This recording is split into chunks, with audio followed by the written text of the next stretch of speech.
Pode? Ok, então. Então, bom dia, irmãos. Dando continuidade ao nosso estudo, né? Nós vamos, na sequência, estudar o livro de Colossenses, certo? Aí eu peço aos irmãos que abram suas Bíblias no livro de Colossenses, no primeiro capítulo.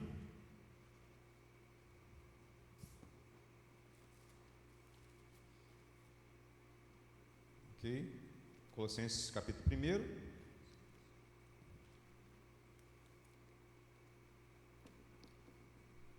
Aí eu vou pedir o irmão que faça a leitura dos primeiros versículos. Vou pedir o irmão que faça. Amém? Todos abriram aí? Colossenses. Ao final do curso a gente vai fazer aquele treinamentozinho da gente falar todos os livros de cor, certo? Qual o primeiro livro do Novo Testamento? De Mateus até Apocalipse, né? Igual as crianças fazem, né? Cantando a musiquinha, né? Da Bíblia, para a gente poder decorar. Então, vamos lá. Vamos pedir aqui a Penha para ler os 2 primeiros versículos. Colossenses, prefácio e saudação. Paulo, apóstolo de Cristo Jesus, por vontade de Deus, e o irmão Timóteo. Aos santos e fiéis irmãos em Cristo que se encontram em Colossos, graça e paz a vós outros, da parte de Deus, nosso Pai. Isso. Então, todo livro que Paulo escreve, se vocês notarem, todas as epístolas que Paulo escreve, sempre inicia com uma saudação, né? Praxe das epístolas que ele escreveu às igrejas. Então, para a gente começar a conversar sobre o livro de Colossenses, depois a gente parte para mais alguns versículos, a gente lê logo após que a gente dá a introdução. No nosso esquema lá, né, vou sempre repetir, da nossa apostila, tem lá a data provável da escrita dela, né? O autor, que nós sabemos que é Paulo, certo? E mais algumas informações que traz para a gente poder começar a entender como é que funciona o estudo do livro de Colossenses. Mas aí nós temos trazido assim, algo a mais, né, que está por trás da história, né, que os estudiosos, os teólogos, eles colocam para a gente. Como é que está disposto o livro de Colossenses, qual assunto que ele traz, por que o autor da carta escreveu para eles, certo?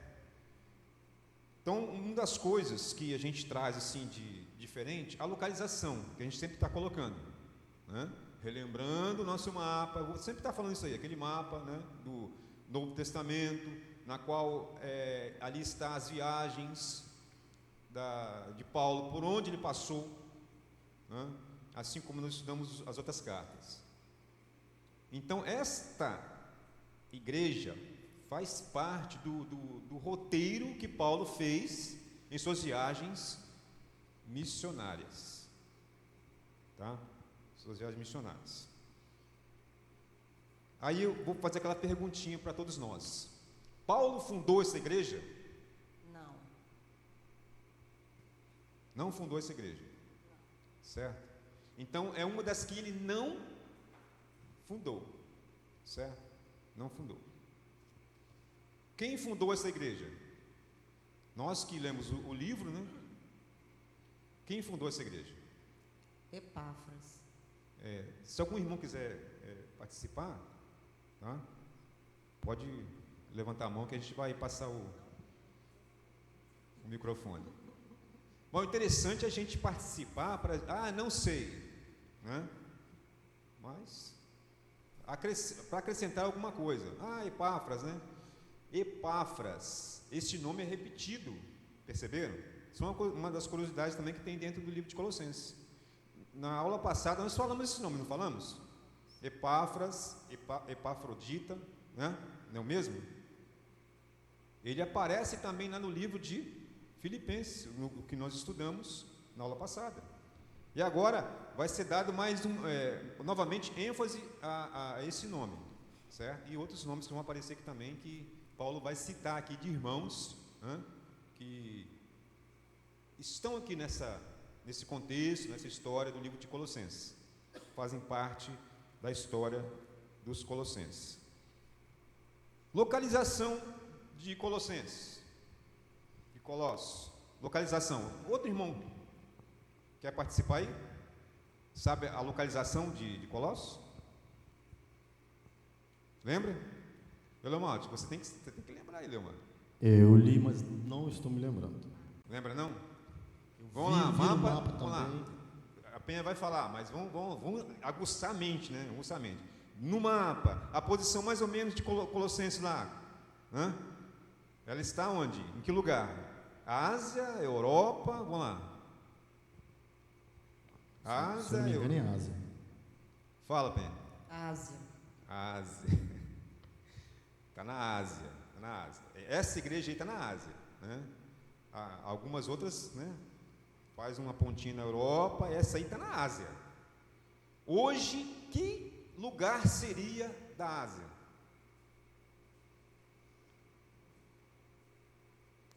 Eu vou começar com a letra T, depois vou passar para a letra U, quem dá mais? Turquia. O Leonel aí, assopraram para você, Leonel? Não. Mas, não, legal. É bom que a gente grava isso. É bom. A gente faz essa brincadeira, mas é bom que a gente grava. O local é Turquia. Outra pergunta. Esta cidade existe hoje? Sim ou não? Ela existe? Ela existe?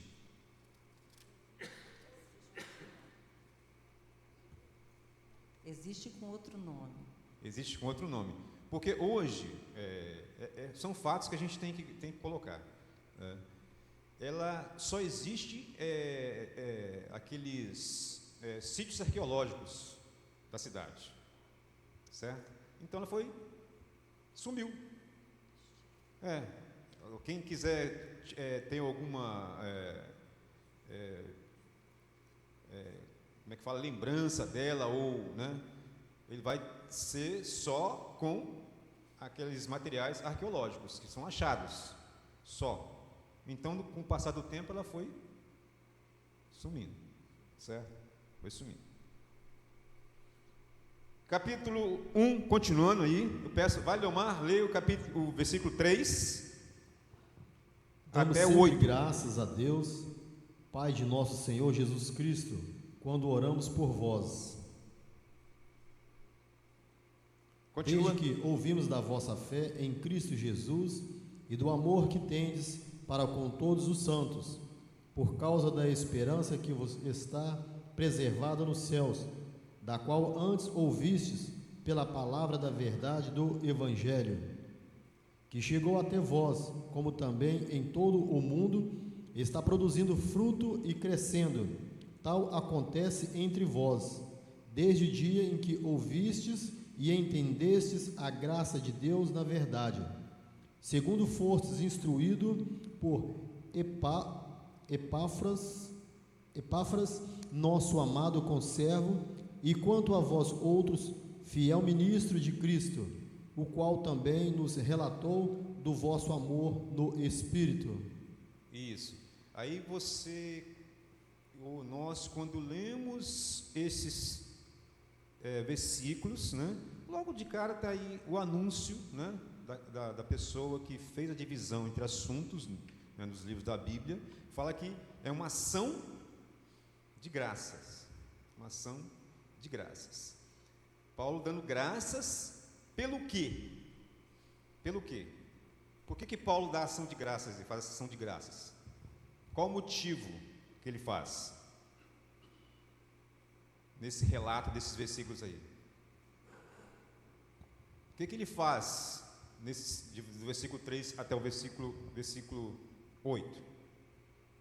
Qual a intenção dele na hora que ele fala, né? Ele faz a saudação, agora ele joga esses versículos aí, né, para os colossenses. É um elogio? Ele está chamando a atenção? Qual a intenção dele?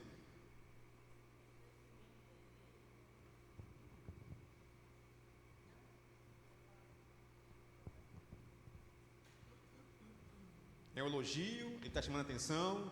Qual o objetivo dele aí, nesses versículos? Qual a intenção dele?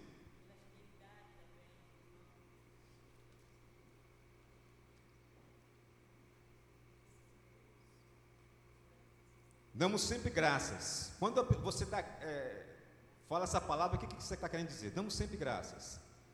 Eu dou sempre graças porque o Cassimiro, ele é um servo de Deus, ele contribui para a causa de Cristo. Quando nós falamos isso, o que nós queremos dizer? Pode falar, Priscila. Agradecendo a Deus, né? Que ele agradece. É um agradecimento. Deus Pai, agradecimento Isso. a Deus Pai. Isso aí. Olha só o versículo 9. Por essa razão também, nós desde o dia em que ouvimos, não cessamos de orar. Não cessamos de orar por vós e de pedir que transbordeis no pleno conhecimento da sua vontade em toda a sabedoria e entendimento espiritual. Quando nós nos deparamos com esses dois blocos, os primeiros blocos aqui do livro de Colossenses, nós podemos perceber que Paulo, ele inicia esta epístola com duas orações. Do versículo 13 ao versículo 8, uma oração. E do versículo 9 ao versículo 12, outra oração. Ele ora duas vezes e transcreve, né? Se você for olhar lá no final do livro, vai estar escrito assim, de próprio punho. Acho que está escrito, né? Folheiem suas Bíblias aí e vê se está escrito. Ele escreveu de próprio punho? Acho que foi, né?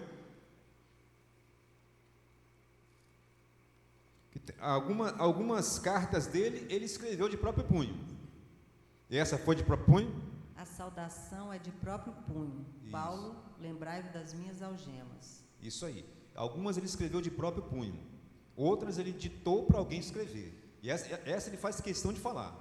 3:18. Próprio punho, tá certo? É o capítulo 4, versículo 18. Capítulo 4, versículo 18. Então ele transcreveu com as suas próprias mãos esta carta. Algumas cartas ele pediu para alguém ditar, porque tinha profissionais que faziam isso, ele ditava e escrevia para ele. Aí a gente faz alusão também, né, alguns falam que Paulo tinha sua vista afetada. Alguns estudiosos falam isso. Não está escrito, né? Mas isso impedia que ele escrevesse alguma das cartas. Então essa ele escreveu de próprio punho, né? E transcreveu duas orações iniciais que ele fez para os colossenses. Uma agradecendo a forma que eles se comportavam e dando ânimo, assim como ele fez com outras igrejas, dando ânimo para que eles continuassem no mesmo caminho, no mesmo intuito, ali no meio onde eles estavam, certo? E a segunda oração, no versículo 9, como nós lemos aqui, ele fala que não cessava o quê? De orar por eles. Não cessava de orar por eles. Voltando lá aquela característica das cartas também, essa é uma carta chamada carta de prisão. Por quê? Paulo estava onde? Preso em Roma. Mesmo preso, ele estava preocupado com os outros. Na prisão, não podendo sair, não podia ir até a eles. O que ele fazia? Escrevia.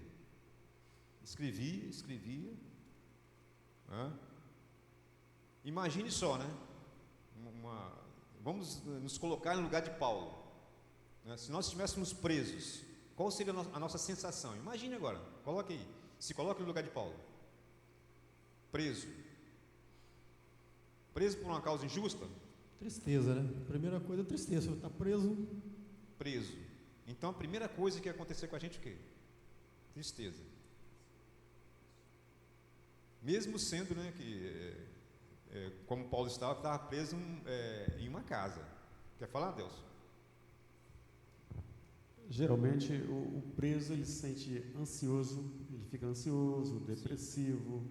São vários pensamentos ruins que vêm à mente. Nunca um bom, sempre um pensamento negativo. Isso. Olha só, e a prisão dele não era uma prisão, né? Grades. Era uma prisão que domiciliar. Mas é como se hoje, né, uma comparação assim bem, né, não chega o que Paulo está sofrendo, mas alguém que está usando uma tornozeleira, né, não tem isso aí? E ele só pode se locomover em determinados espaços. Ele não pode sair, não pode viajar, não pode fazer nada. Alguns aí têm até autorização para ir no médico. Ele não tinha. Se ele adoecesse, alguém tinha que ir lá, né, e cuidar dele. Não podia sair. Então acontece isso aí. Tristeza, depressão. Mas Paulo ainda se preocupava com as igrejas que ele conhecia e que ele tinha fundado.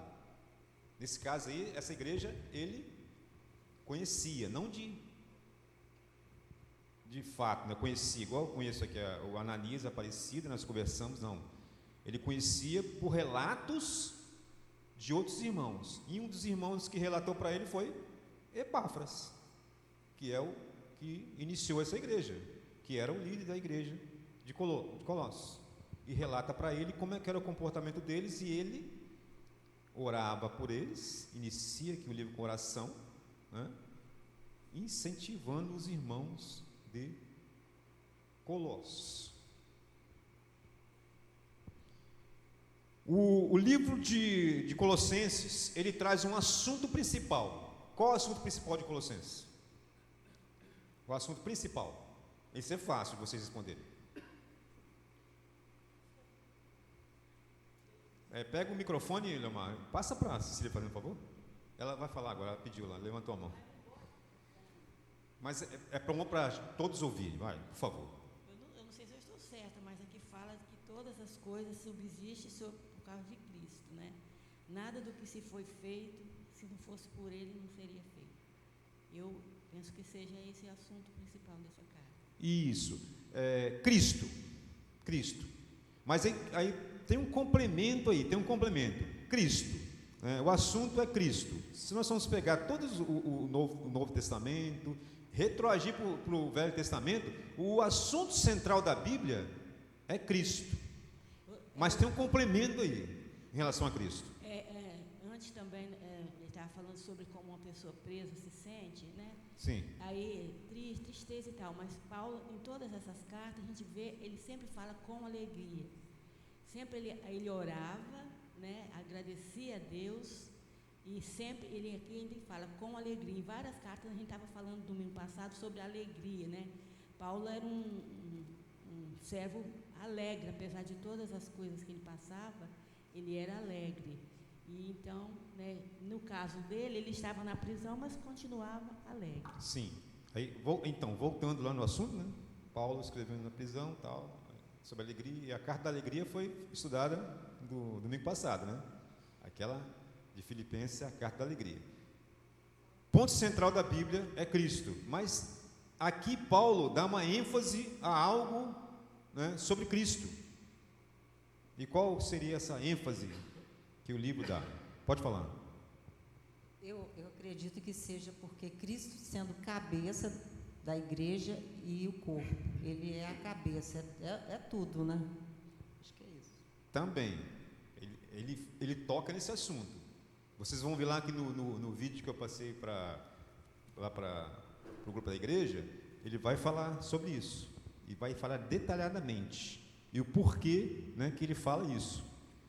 Só que ele dá uma ênfase aí, e vocês vão descobrir o motivo aqui, no decorrer, que ele dá ênfase que este Cristo, né, pregado na cruz, né, morto, ressuscitado, ele foi o quê? Exatamente. A Aparecida está falando aqui, ele foi glorificado. Glorificado. Então, é um Cristo que ele está exaltado, glorificado. Ele dá ênfase a isso. Tá? É um Cristo, não só um Cristo que morreu, ressuscitou, né? Mas ele está o quê? Exaltado. Ele voltou o quê? Para o seu lugar. Isso aí. Ele está exaltado, ele dá ênfase a isso. Aí vocês vão entender por que ele dá ênfase essa parte, né, de Cristo, tá? O Messias exaltado seria o assunto principal, né? Ele chama atenção também para o seu próprio sofrimento. Seu próprio sofrimento. Paulo falando do seu próprio sofrimento. Agora entra, Cília, o que a Cília falou, né? A forma de Paulo falar sobre o seu sofrimento de prisão é motivo de alegria para ele. É motivo de alegria. Por quê? Isto aí fazia com que Paulo se sentisse parte do sofrimento de Cristo. Parte do sofrimento de Cristo. Não querendo se igualar a Cristo, mas ele falava assim, né? Mais ou menos, né? É uma conjectura, eu estou só querendo entender por que ele faz essa colocação. Já que Cristo morreu por mim, o que eu tenho que fazer por ele? Esse sofrimento que eu tenho aqui é ínfimo, né, em relação do que Cristo fez por mim, né? Ontem nós estávamos numa programação lá no Alvorada, né, eu, Leomar, Jaqueline, quem mais foi? O Coral, né? O Coral foi, não, falando daqui, está presente aqui, né? Para poder entender. O pregador, ele deu um estudo de Filipenses ontem para a gente, aí nós só recordamos, né? Ele falou tudo está escrito no livro de Filipenses. Foi falando sobre o livro de Filipenses. Tudo que nós estudamos aqui, ele relatou lá, né? Aí ele falou o seguinte, né? Que nós temos um privilégio, né? Cristo morreu por nós. O que nós estamos fazendo para Cristo? É isso que Paulo pensava. Cristo morreu por mim, né? Uma morte de cruz, morreu no meu lugar. Agora, o que eu estou fazendo? Essa foi a pergunta que ele fez. O que você está fazendo? Se você ainda não mudou, por que você ainda não mudou? O sofrimento de Cristo foi por você aí. O que você vai fazer para Cristo? Então, esse pensamento acho que estava batendo na cabeça de Paulo. Então, aí ele usou até o exemplo dos discípulos que foram presos, né? Apóstolos, né? Eles entravam em cadeias, tomavam surras e saíam o quê? Saíam rindo. Mas Cristo morreu por mim? Ele morreu. Aqui eu só tomando os outros eu acho que expressão, eu só tomando uma coça aqui, numa surra. Aí começavam a cantar dentro da prisão. Aí os soldados olhavam para eles, esses caras estão malucos, né? Cantando dentro da prisão, sendo esbofeteados aqui, tomando espadada nas costas, chicotado nas costas, estão rindo ainda, louvando ainda. Hã? Por quê? O pensamento deles era esse. Cristo morreu por mim, o sofrimento dele foi muito maior. Então, essa surrinha que eu estou tomando aqui é pequena diante do que Cristo sofreu por mim. Então, o pensamento de Paulo era esse também. Ele não foi perseguido, né, de perseguidor passou a perseguido. Tentaram matar ele várias vezes, não foi? Agora ele está em prisão. Isso aí é fichinha para mim agora. Então eu vou viver feliz, porque eu posso ainda escrever, eu posso ainda digitar minhas cartas, eu posso receber visitas, eu posso ainda divulgar o Evangelho. Viajei, fiz todo esse roteiro aqui, preguei aos gentios, as igrejas foram formadas, estou feliz. E continuo escrevendo as suas cartas de forma alegre, feliz. Ele dá ênfase a esse sofrimento dele, então, que é um sofrimento de felicidade. É uma coisa assim que eu acho, né, que será que eu conseguiria fazer isso? Eu faço a pergunta para mim, né? Será que eu conseguiria fazer isso? Será que você conseguiria fazer isso? Ficar feliz porque você está preso por causa do Evangelho? E continuar escrevendo, incentivando, fazendo vários, vê se eu estou errado aí, teólogo, tratados teológicos ali na prisão, né? Sem poder fazer mais nada, andar para os lugares onde eu queria estar com vocês, mas não posso, né? Meu irmão está levando a minha saudação por mim, porque eu não posso, porque eu estou preso, minhas algemas, só falava assim, mas por amor a Cristo, e pregava esse Cristo, né, exaltado mesmo nas prisões.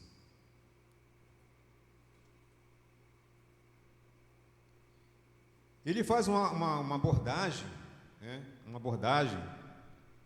sobre ali os irmãos que estavam sofrendo dentro da igreja. Alguém teve a curiosidade de ver o que esses irmãos estavam sofrendo ali naquele momento na igreja? O que estava pegando para eles ali? O que era de negativo que tinha na igreja ali que prejudicava a igreja? Alguém teve a curiosidade de olhar? Tem algum? O que seria? Pode falar. Novamente, aquela mistura de crenças, né, ideologias, né, o gnosticismo, que acredito que seja, né, que achava que Cristo, né, era só um homem, né, aquela mistura de divindade que eles acham, secretismo da igreja, né, igual a todas as outras igrejas também, entrando dentro da igreja, toda essa crença, né, porque lá tinha deusas, né, a deusa Ísis, a deusa Cibele, a Ísis era da África, a Cibele da Grécia, então uma mistura, entendeu? Então estava aquela confusão de novo na mente, né? Uhum. Aproveite, leia o capítulo 2, versículo 4. Capítulo 2, versículo 4.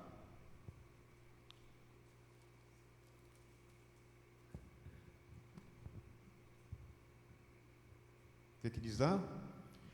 Pois, embora ausente no corpo, contudo, em espírito, estou convosco. 2:4. Assim digo, para que ninguém vos engane com raciocínio falazes. Isso, aí entra dentro aqui do assunto que começou. Assuntos falaces. E o que ele quis dizer com isso? O que são assuntos falaces? Hein? Pode falar. São palavras persuasivas que não têm conteúdo bíblico. Que não tem conteúdo bíblico. Quer falar, Cecília? Não?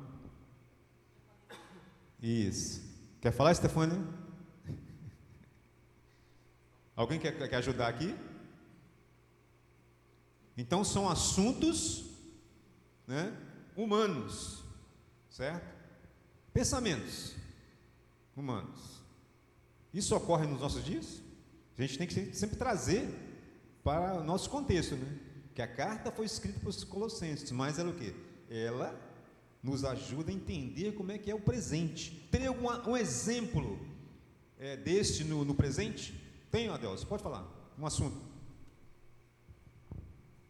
Tem muito disso hoje ainda. Algumas denominações, elas falam de visão de anjo, por exemplo. Isso, é o assunto que ele introduz aqui. Isso aí, visão de anjo. Pode falar. Eles acreditam que tem até muitos pregadores que a gente vê no dia a dia que falam que tem anjos passeando nesse lugar, tem anjos andando, dê lugar ao anjo.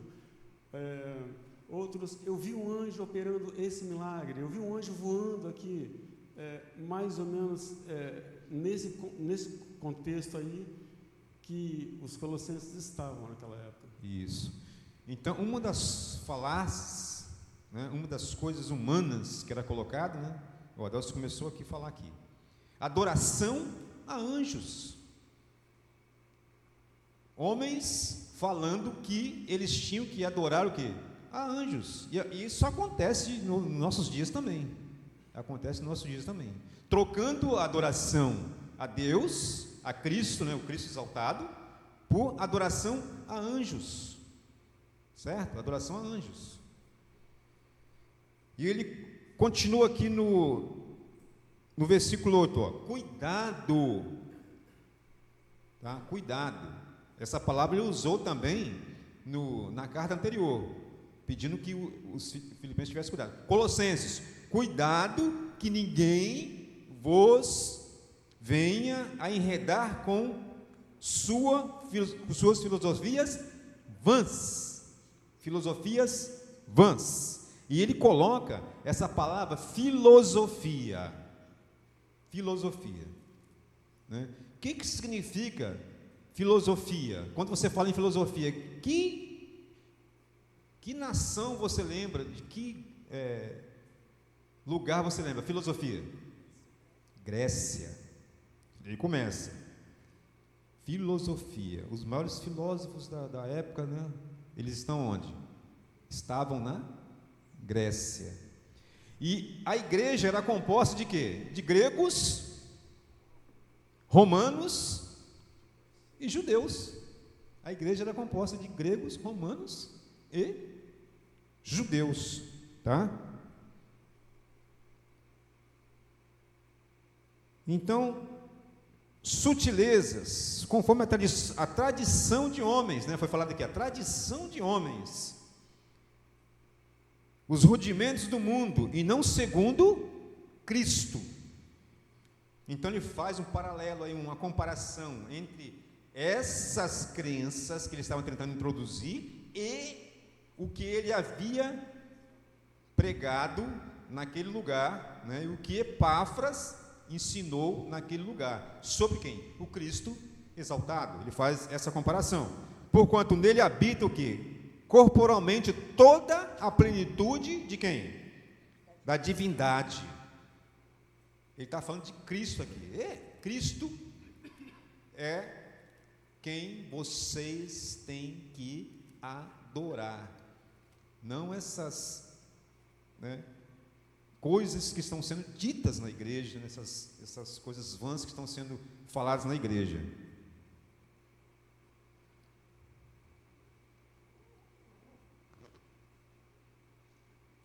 Depois ele parte para outro assunto aqui.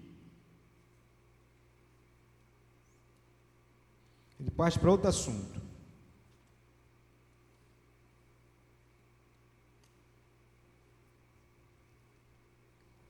A parte aqui que fala assim, o cerimonialismo, a sombra das coisas futuras, que é a partir do versículo 16. Alguém leia para mim, por favor, o 2:16 ao 19. Lomar.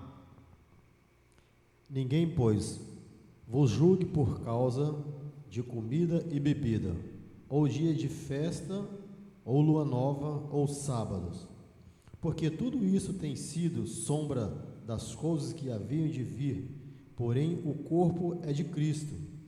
Ninguém se faça árbitro contra vós outros, pretextando humildade e culto dos anjos, baseando-se em visões, enfatuados sem motivo de algum na sua mente carnal, e não retendo a cabeça, da qual todo o corpo, suprido e bem vinculado por suas juntas e ligamentos, cresce o crescimento que procede de Deus. Isso aí. Aí ele traz para a gente aí a respeito das cerimônias, né? Da onde? Que acontecia onde? Que cerimonialismo é esse que ele está falando aí? O que seria esse cerimonialismo? Ele começa com a palavra não, que vocês não devem ser julgados por essas causas. De quem que ele estava falando aí? De grego, romano ou judeu? Gregos, romanos ou judeus? Judeus? Quem fazia as cerimônias que aconteciam no Velho Testamento era quem? Os judeus. Assim como os judaizantes sempre batiam nessa tecla, né? Os gentios estão entrando na igreja, tem que ser igual a gente, eles têm que seguir o mesmo rito. mas o que o próprio Jesus ele veio fazer? O que o próprio Jesus veio fazer? Ele disse que ele não veio para julgar, né?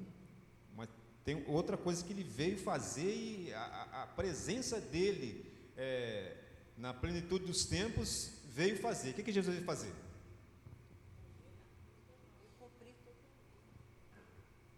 Veio cumprir toda a lei. Veio cumprir.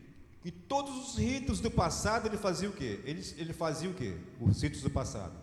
Ele mostrava quem? O próprio Cristo. Tudo que era feito no Velho Testamento era o anúncio da vinda de quem? De Cristo. Mas os judeus, depois que Jesus morreu, ressuscitou e foi exaltado, eles continuaram com alguns ritos e queriam impor que todos aqueles que entravam na igreja, mesmo eles tendo aceitado a Cristo, continuassem com alguns ritos e pressionavam aqueles irmãos, né? Gregos e romanos. Olha só que dificuldade, né? Gregos e romanos. O que um grego tinha na mente antes de se converter? Filosofia, Deus. O que um romano tinha? A mesma coisa. Então era essa briga, né? E Paulo faz essa colocação aqui: não deixe que ninguém te pressione vocês, porque agora vocês são o quê? São o quê? Libertos por Cristo. Libertos por Cristo, né? Então, agora nós temos que fazer o quê? Adorar a Deus, né? Esquecer os ritos. Tem alguns que ficaram, né? Alguns ritos. Alguns ficaram do Velho Testamento e continuaram sendo feitos. Qual, por exemplo?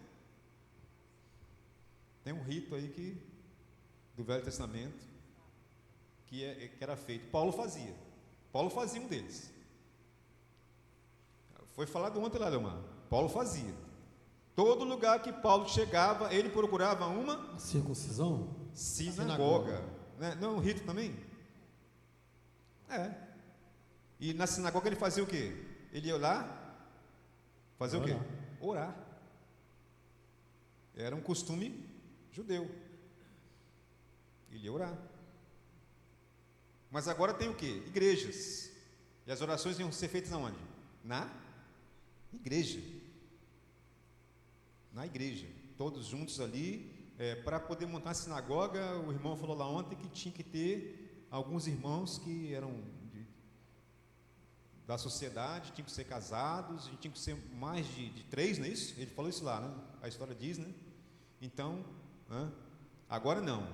A igreja se reúne, a igreja ora para quem? A Deus, e ora em nome de quem? Do Cristo exaltado. Fala.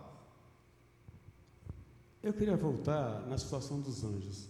Eu me converti em uma igreja há anos atrás, e que essa angelologia não é até hoje tão viva dentro da igreja, que os líderes pregam para que os membros orem a Deus para verem anjos. Então essa oração é tão frenética, é tão forte entre eles, que eles veem então, ilusão da própria mente. Então, eu vou te fazer uma pergunta, então, Adelso. É certo ou errado você ver anjo? Para o Adelso. Eu estou apontando aqui para o Casimiro, mas Adelso. É certo. É certo ou errado você ver anjo? Não, é certo. Por um lado é certo, por outro, não devemos adorar anjos. Não devemos. Mas nesse caso, exemplo, estamos pregando Cristo. Estamos pregando sobre Cristo. Sim. Então Cristo está presente. Agora, se eu falo que Cristo está presente, todos acham normal. Agora, nessa denominação, quando fala que os anjos estão na igreja, há um temor fora de série. É uma coisa sobrenatural. Isso, as pessoas se arrepiam até, né? Isso. É tudo humano. Paulo pede para se afastar, né? As filosofias humanas. Ele bate nessa. Porque toda vez que nós seres humanos estamos diante de algo extraordinário, você não sente arrepio? Sim ou não? Fala a verdade. né? Alguém fala assim, nossa, tem um espírito passeando aqui, parece que aguça, né, alguma coisa em você, a adrenalina sobe, não é assim? É ou não é? Você vai na igreja, não estou criticando não, tá? Não estou criticando, tá? Está sendo até filmado, outras pessoas vão ver. Você vai falar, só um minutinho, deixa eu só completar o pensamento. As pessoas começam a falar em línguas, você não arrepia? E ainda mais se tiver um intérprete, né? Aí que o negócio fica melhor, né? Assim, as orações estão sendo fervorosas, você não sente algo assim diferente? Hã? Sente? É o quê? É a parte humana da gente se manifestando, né? A adrenalina sobe, a emoção sobe, aí que entra a confusão, né? Aí pessoas deixam o lado humano falar, aí vem coisas, aí deixa de ser o quê? Espiritual. Então Paulo recomenda isso. Nós estamos pregando um Cristo, tá? Não estamos pregando anjos, não estamos pregando filosofias, não estamos pregando ideias humanas. Estamos pregando o quê? Uma verdade que eu vi, né? Que ele viu o próprio Cristo. Isso fez com que o quê? Tudo ficasse nublado na frente dele, porque ele viu Cristo. Os apóstolos andaram com Cristo, então era a verdade. Fala, Cecília. Antes de eu falar o que eu ia falar, eu queria falar sobre o Espírito que está falando. A Bíblia diz que nosso Espírito testifica com o Espírito de que somos filhos de Deus. Seria isso que você está falando aí?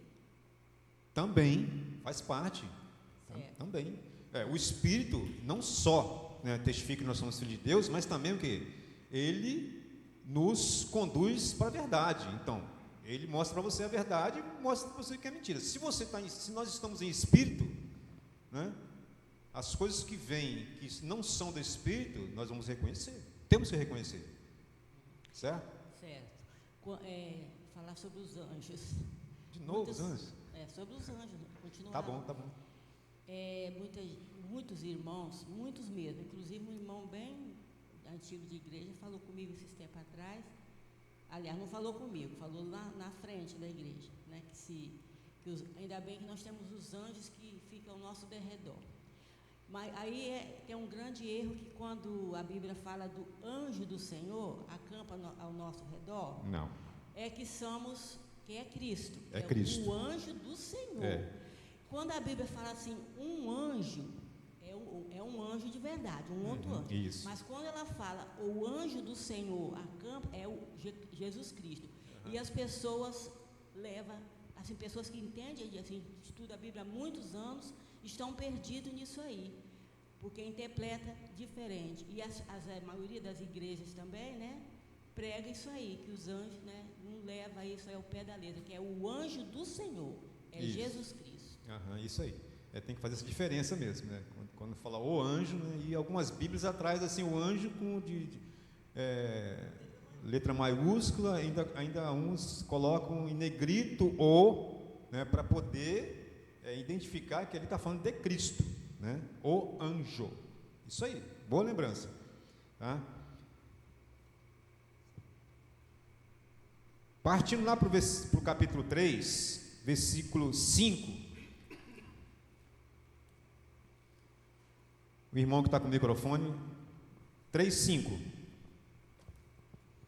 Fazei, pois, morrer a vossa natureza terrena, prostituição, impureza, paixão, lasciva, desejo maligno e a avareza, que é idolatria. Isso. E a avareza, que é idolatria. Ele vai seguindo aqui, por estas coisas é que vem o quê? A ira de Deus sobre os filhos da desobediência.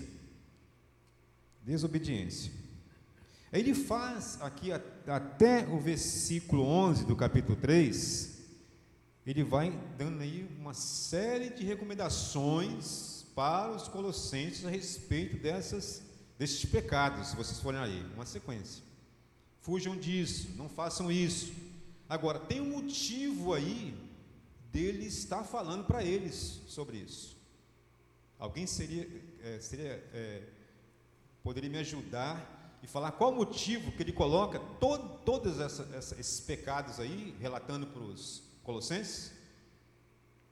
Ele vai relatando até o versículo 11.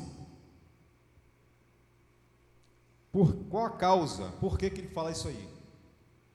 Vamos voltar lá que nós falamos antes. A igreja era composta de gregos, romanos e judeus. Gregos, romanos e judeus. A cultura dos gregos. Está bem na cabeça de vocês aí? Como é que funcionava a sociedade? Como é que era a principal característica dos gregos em relação à adoração? Como é que era? Lembra?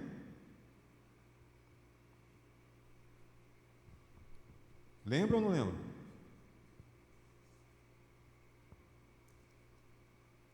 Quem os gregos adoravam? A quem os gregos adoravam? O que está baseada?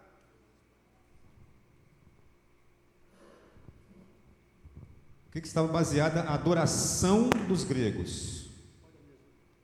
Paganismo. Quando se fala em paganismo, significa que eles eram o quê? Adoravam? Eram idólatras. Adoravam. Existia ou existe até hoje o quê? A classificação de deuses na Grécia, né? Não é isso? Quem era o Deus supremo? Zeus. Né? Até rima com Deus, mas não é Deus. Mas eles tinham uma noção de adoração. Pode falar. Eles também, eles que criam também, não criam na ressurreição, eles não acreditavam na ressurreição do corpo, e também eles falavam que a matéria era má, então não tinha toda uma filosofia toda aí nessa história. Estudou, aí. Isso aí, você estudou, parabéns. Mas vamos bem complexo isso aí, bem complexo, né? Mas vamos no simples agora, Cecília, vamos no simples. Zeus era o principal, mas abaixo dele tinha o quê? A família dos deuses, vamos colocar assim, a família dos deuses. O Zeus tinha sua esposa, né? Aí vinha, e um deus para cada coisa. Lembra quando Paulo foi em Atenas? Quantos deuses tinha lá? Lembram quantos deuses? Mas tinha um deus para cada coisa. Eu vou brincar, tá, Casimiro? É o deus da coceira, é o deus da dor no joelho. Eu estou só fazendo, né? É o deus da capina, é o deus da floresta, é o deus não sei de onde, é o Deus. E tinha um espaço vazio, lembra? Tinha um espaço vazio. Aonde Paulo aproveitou para fazer o quê? Usar o espaço vazio para poder introduzir a pregação para os gregos. Beleza. Então, né, era Deus para tudo quanto é gosto. E hoje em dia também, como os santos, né? Tem santo, todo dia tem é dia de um santo, se você for olhar. Aí inventaram o dia de todos os santos. Reportando para os dias de hoje, né? Parece que continua a mesma coisa. A mesma coisa, continua. Isso. Nós não adoramos, não, é só uma lembrança. Mas existe um santo para, né? Existe até o São Nunca, né? São Nunca. Tem o São Nunca? Tem até o São Nunca. E aí, para não ficar nenhum santo de fora, tem o dia de todos os santos. Passa o tempo, passa as gerações, mas o que acontece? As coisas continuam o quê? A mesma? Então, tudo isso é herança do passado. Herança do passado. Quem quer falar? Alguém quer falar? Jefferson. Aí eu peguei e dentro do assunto de Paulo, né, pregando aos gregos, vocês lembram como alguns apóstolos foram chamados por um grupo de pessoas, você lembra? Eu esqueci, rapaz. 2 foram chamados de nome de planeta, você lembra disso? Júpiter. Qual o outro? Foram chamados de deuses. Olha só por quê. Os gregos tinham seus deuses, mas os romanos também tinham. Tá? Também tinham. E eram parecidos com a crença dos gregos. Vou dar um exemplo aqui, ó. Júpiter. Foi chamado de Júpiter. Era o Zeus, que era equiparado, né, para os romanos. Os romanos era Júpiter e dos gregos era o quê? Zeus. Júpiter era o deus principal dos romanos. Aí tem a deusa Hera, Ares, que elas recebem outros nomes na cultura romana. Hades, né? Tinha o Hades, né? Lá dos mortos, né? Era Zeus, o irmão dele, o Hades. Ares, Marte, nome de um planeta, né? Marte, isso aí. O Ares. Nos romanos, a Afrodite, que era a deusa de quê mesmo, Afrodite? Do amor. Nos romanos, era Vênus. Tá? Outro aqui que é conhecido aqui, ó. Apolo. Apolo era deus de quê? Apolo. É bastante conhecido aí. Ele era Apolo nas duas culturas. O Apolo, ele era o deus da música, da poesia, tá? Da adivinhação, tal, deus do sol. Então era uma veneração a deuses. E as duas culturas, se vocês forem olhar lá, eles tinham o mesmo sentido, né? O mesmo sentido de adoração. Existia um deus principal, mas embaixo dele vários deuses, era aquela miscelânea. E essas pessoas que entraram na igreja de Colossos, juntamente com os judeus. Olha só que legal, né? É como se nós estivéssemos reunidos aqui, né? Eu fosse um grego, aqui está o judeu, né? Descendente judeu, está aqui, né? Aí o Adelso aqui era romano. Olha só que mistura. Como é que a gente ia conversar? Não, meu Deus, que eu acreditava antes era desse jeito. Aí chegava o judeu, não, a verdadeira religião é a judaica. Não, os romanos são os que dominam aqui, nós que temos que, né, somos os melhores. Mais ou menos assim, essa confusão. E alguns se aproveitaram de quê? Desta miscelânea para poder introduzir coisas erradas dentro da igreja. Dentro da igreja. Então puxava para um lado, puxava para o outro. Mas os colossenses continuavam o quê? Firmes. Por isso que Paulo elogia lá no início lá, ó. Eu agradeço a Deus porque vocês estão firmes, mesmo vocês tendo vindo dessas culturas, né? Foge disso. Estavam firmes. E ele passa aqui uma série de pecados que era comum nas culturas, que tudo era permitido, e com certeza ao redor da igreja estava acontecendo isso. Por quê? Era uma igreja, mas ali era uma sociedade que tudo era permitido. Olha só, hein? É diferente do dia de hoje. Aqui nós estamos na igreja, mas em nosso redor, como é que está? Não tem uma miscelânea de crenças? Cada um crê naquilo que convém. As vãs filosofias não estão atacando a nossa sociedade. Hoje eu acho que está até pior. O que vocês acham? Que ali era pequeno, né? O lugar pequeno. Hoje não, nós estamos numa sociedade que ela é imensa, muita gente. Você vai pregar o evangelho, o que acontece? Não, peraí, eu creio dessa forma, me convence. Está igual a pregação. Vou voltar à pregação, porque foi muito boa a pregação ontem, muito boa mesmo. Ele pregou para a gente conversando, né? Foi uma conversa, mas você via que era bíblico, né? Ele contou a história de uma mulher que se convertia e depois, no final de semana, se convertia. Não é isso que ele falou lá? Até brincou, né? Que a mulher era a mãe dele, né? Era a mãe dele, a mulher mais difícil de pregar para ela. A pessoa ia lá, pregava para ela, não, estou convertida. Aí depois, no final de semana, ele se convertia. Mas não está assim mais ou menos na sociedade? Você prega para a pessoa, não aceito, né? Você está certo. Aí você vira as costas, na outra semana ela volta a fazer a mesma coisa. né? Não é uma conversão genuína. Está desse jeito. Por quê? Muita filosofia jogada. É mais fácil você fazer o quê? O mais fácil ou o mais difícil? Ó, falei até uma cacofonia aí. Mais fácil ou mais difícil? Hein? O que é mais agradável fazer? O mais fácil ou o mais difícil? Vamos trocar, né? O que é mais fácil? Mais agradável? É o mais fácil. O que é mais fácil? Não aceitar Cristo. As pessoas estão assim. Andar como andam.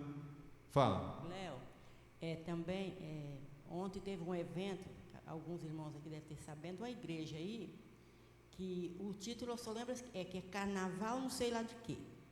Para começar, se Carnaval significa a festa da carne, já tem um grande erro aí. Aí todo mundo com bateria, né, com tudo fantasiado, quer dizer, o carnaval mesmo. Aí as pessoas ficam todas, né, eufóricas e tal, e vai, né, quer dizer, aí essa igreja enche, por quê? Está pregando justamente aquilo que o povo quer, aquela alegria, aquela coisa passageira, né? Sim. Mas não está pregando realmente a palavra de Deus, a verdade. Aí a igreja enche, e as pessoas estão, né, são essas filosofias todas que está acontecendo nas igrejas, né? E Sim. Infelizmente você vai falar, eu vou falar a verdade, o meu filho estava na bateria.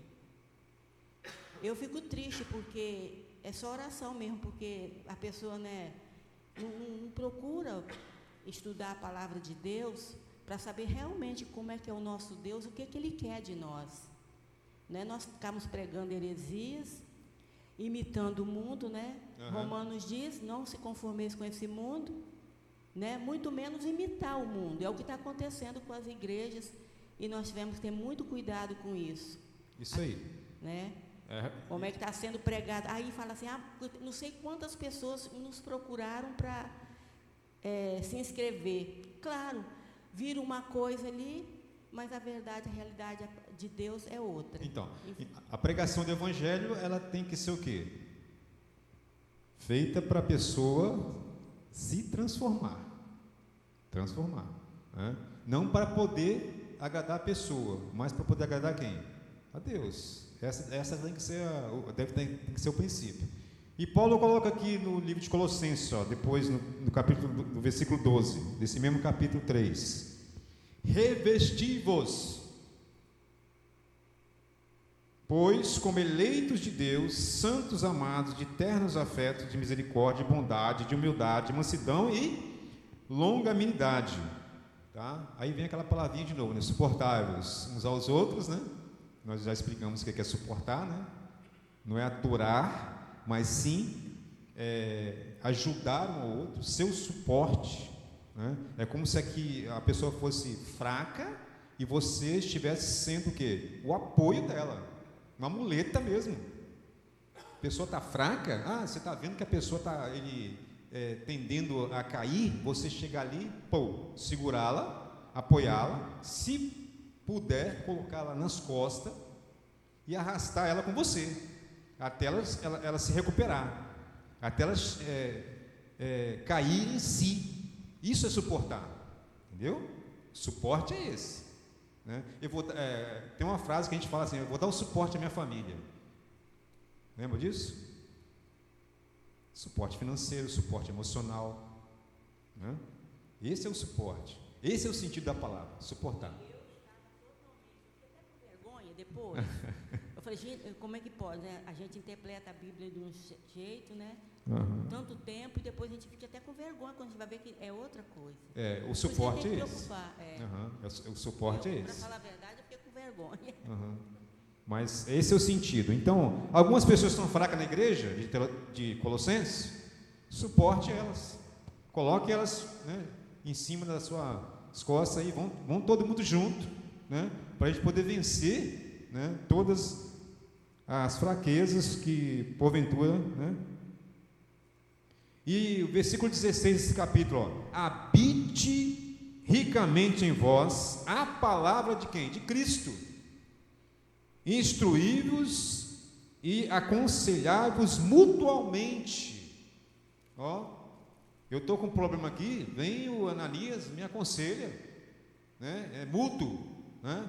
O Leonel está com problema, aí vem o Leomar, aconselha o Leonel. O Leonel ficou forte, vai lá, aconselha o irmão dele, né? O Jefferson. E assim vai, mutuamente, um que ajudando, aconselhando, né?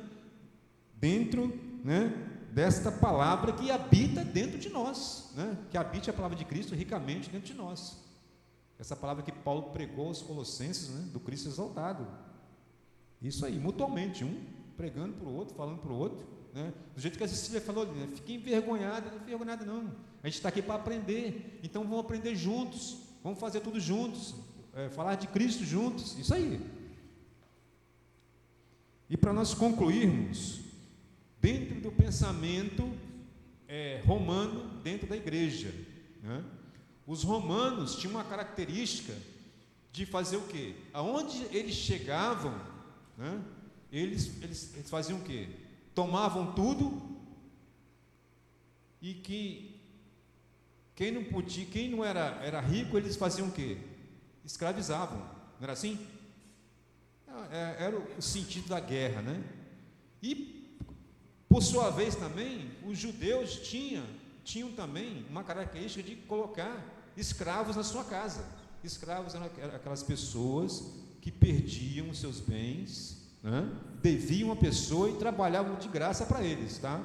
Não é a conotação de escravo que a gente tem aqui na nossa época aqui moderna, não fala moderna porque em relação ao Novo Testamento.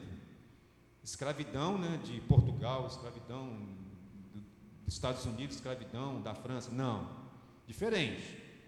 O sujeito perdia as coisas, então ele devia aquela pessoa e ia trabalhar para ela, tá? Para poder pagar a sua dívida. E os romanos tratavam muito mal quem? Os seus servos. E alguns judeus também, né? Tanto que aqui, quem levou a carta para os Colossenses? Quem foi mesmo? Epáfras, né? E Epáfras, ele tinha alguém, aqui no livro vai falar,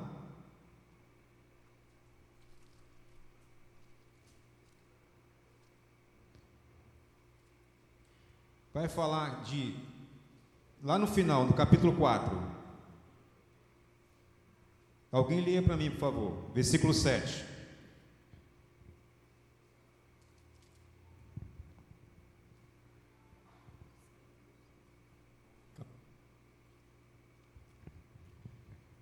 Quanto à minha situação, Tíquico, irmão amado e fiel ministro e conservo no Senhor, de tudo vos informa.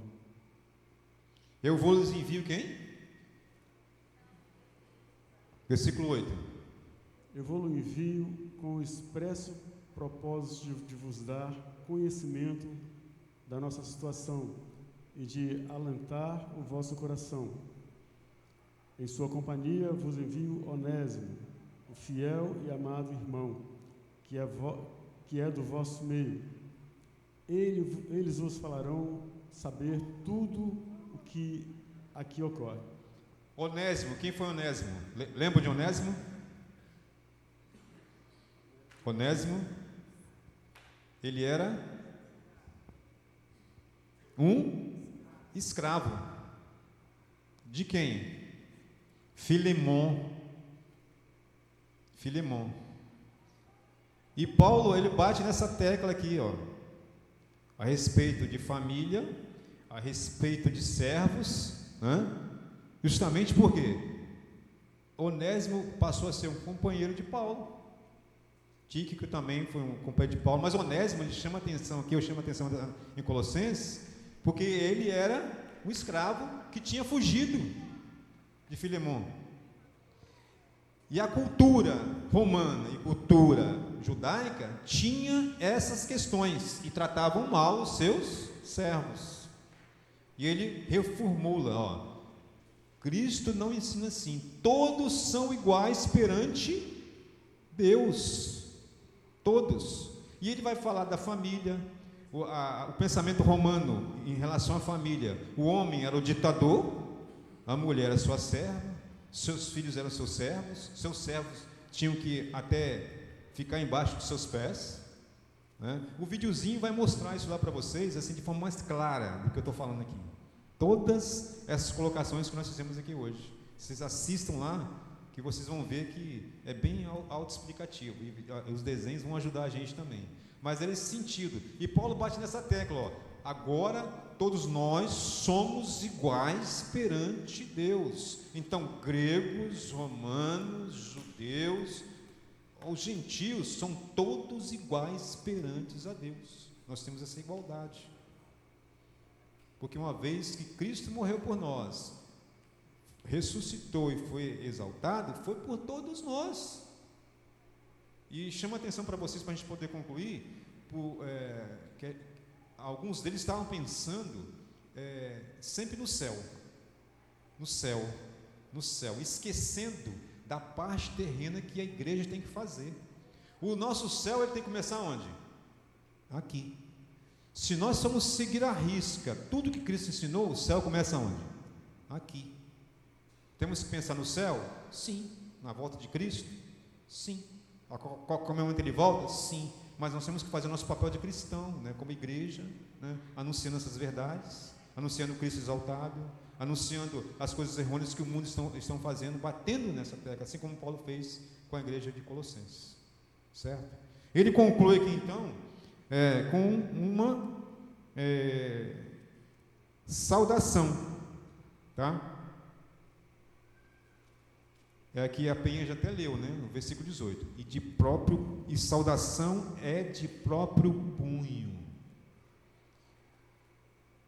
Lembrai-vos das minhas algemas, a graça seja convosco. Ele ora pelo povo de Colossenses, mas ao mesmo tempo ele pede que o povo ore por ele, pelas suas algemas. Mas parece que ele não mostra aqui tristeza, ele mostra alegria de estar escrevendo para eles, orando por eles e pedindo oração. Eu só faço um alerta para todos nós, para que nós lembremos, né? Você sempre está batendo essa tecla dos nossos missionários que estão no campo. Não é diferente da época passada, porque hoje o pensamento das pessoas que não são cristãs é da mesma forma que era do passado, tá? Se eles puderem matar os missionários, eles vão matar. Mas eles se dispõem a estar nesses lugares, falando de Cristo, desse Cristo que morreu por nós, a todo custo. Não estão em prisões, alguns até podem estar, né? Mas a maioria não está. Mas continuam pregando esse evangelho, tá? Em lugares onde são lugares perigosos. Não deixemos de orar e contribuir para esses nossos missionários, tá? Deus nos abençoe, tá? Nosso estudo. Estudemos o próximo livro, que é o livro de Tessalonicenses, com esse mesmo intuito, né, de aprender. Vamos ficar em pé e vamos fazer uma oração. Pedir ao Sr. Jadir que faça essa oração, encerrando. Deus amado, nós queremos te agradecer neste momento. Muito obrigado por esse dia, por esta escola dominical, no qual, Deus, nós estamos aqui para aprender mais do Senhor. Que o Senhor esteja cada dia, Senhor, nos abençoando, e nós possamos, ó Deus, crescer na graça, no conhecimento do Senhor. E nesse momento oportuno, Pai, queremos também interceder pelos missionários que estão nos campos, ó Deus, pregando a Tua palavra, ó Deus, colocando as suas vidas em risco, em prol da Tua obra, Pai. Que o Senhor esteja fortalecendo, dando palavra de sabedoria, encorajando-os, para que eles possam ali estar falando a Tua palavra. Muito obrigado por tudo, fica conosco no restante desse dia, nos abençoando, e que possamos, ó Deus, à noite estarmos aqui para adorar e glorificar o Teu nome. É a nossa oração em nome de Jesus. Amém. Amém.